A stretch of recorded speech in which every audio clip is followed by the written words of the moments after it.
Hello everyone, Elite Reviews here. I'm extremely late to the show, but there's been a few updates to the San Diego Comic-Con event exclusives for this year that I thought I'd be better off making a video on rather than spamming your YouTube feed with 3 different community posts. Plus, there's been another figure announcement that we can discuss in this video to kill 4 birds with 1 stone. So with that said, let's get into it.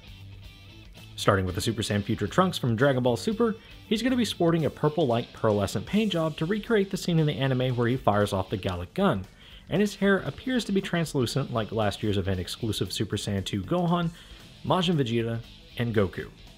Like the original, he will be rocking a Gallic Gun effect piece as well as his sword from Dragon Ball Super. Keep in mind, this will not be like the 3.0 Trunks' sword and scabbard, and you'll have to peg the scabbard into his back, and there will also be another sword piece to go into the scabbard as the full sword cannot go in. Yeah, that's what she said.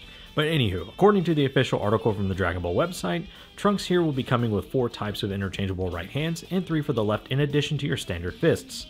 But I think they meant to say 4 for the left and 3 for the right to coincide with the original release. I'm not sure if that's a typo, but we'll see soon enough. There also appears to be 4 different faces in total: a smirking face, 2 shouting with 1 looking off to our left, and a teeth gritting face. Now for my initial impressions for this Trunks, they're fairly positive. I'm just hoping that the scabbard is a non-issue this time around, as I've heard stories of how the peg and strap have broken on people.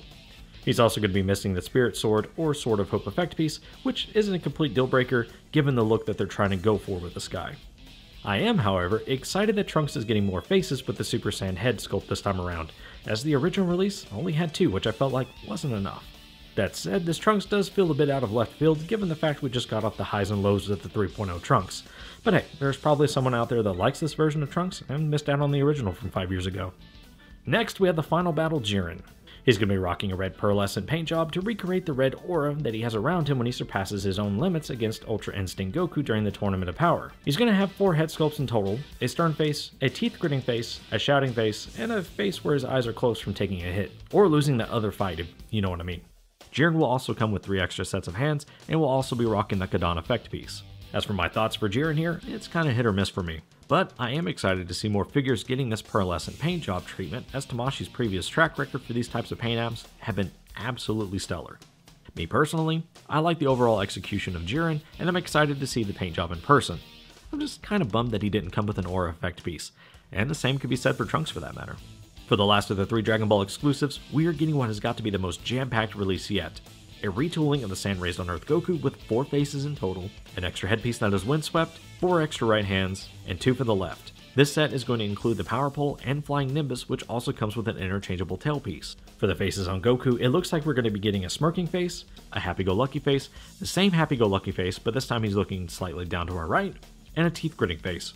This thing just oozes nostalgia, and it's my #1 must-have exclusive this year, as it includes everything you need to recreate the Chala Head-Chala opening and the interlude card from the show. If I had to rank these exclusives in order from must-have to least want, it would be the Goku and Gohan combo pack, Trunks 2nd, and Jiren 3rd.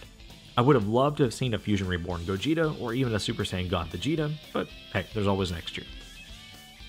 Now for the last bit of news, we are finally getting the old battle armor Vegeta from the second half of the Namek Saga, dubbed Vegeta, older style battle clothes.